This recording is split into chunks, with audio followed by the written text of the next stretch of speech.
पुणी खसला सुना दर जदि आपण माने भी सुना किनिया प्लान करछंती तेबे जानि रखंतु केते रहिछि आजिर 10 ग्राम प्रति उभय 22 कैरेट 24 कैरेट दाम रे जाकि आपण 70 टका दे किनि पारिबे। आज ओडिशा मूल्य दर रे ह्रास देखा मिली। आसंतु संपूर्ण अपडेट जानिबा ता पूर्व वीडियो को लाइक करंतु सब्सक्राइब करनथिले एबे सब्सक्राइब करी पाखर थिबा घंटी चिन्ह को दबाइतु। तबे आज मुंबई रो मल्टी कमोडिटी एक्सचेंज रे शुद्ध सुना 24 कैरेट दाम रे 10 ग्राम प्रति 76,480 टंका रहिथा बेले 22 कैरेट दाम रे 10 ग्राम प्रति 69,290 टंका देखा मिली। यह छड़ा आज ओडिशा दर रे अर्थात भुवनेश्वर रे शुद्ध सुना 24 कैरेट दाम रे 10 ग्राम प्रति 75,460 टंका रहिथा बेले 22 कैरेट दाम रे 68,550 टंका देखा मिली आज दर रे।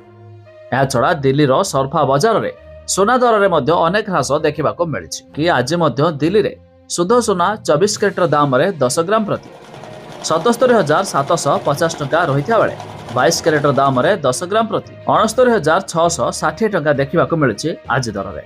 तेबे जदि आपण माने मध्य सुना किनिया पय चाहउछंती एही दर देई मध्य आज किनि पारिबे। आ ता छडा आपनक मतामत कमेंट करी जणांतु सर्वनिम्न केते टंका सुना दर रहले आपनक पय बहुत भलो हेबो।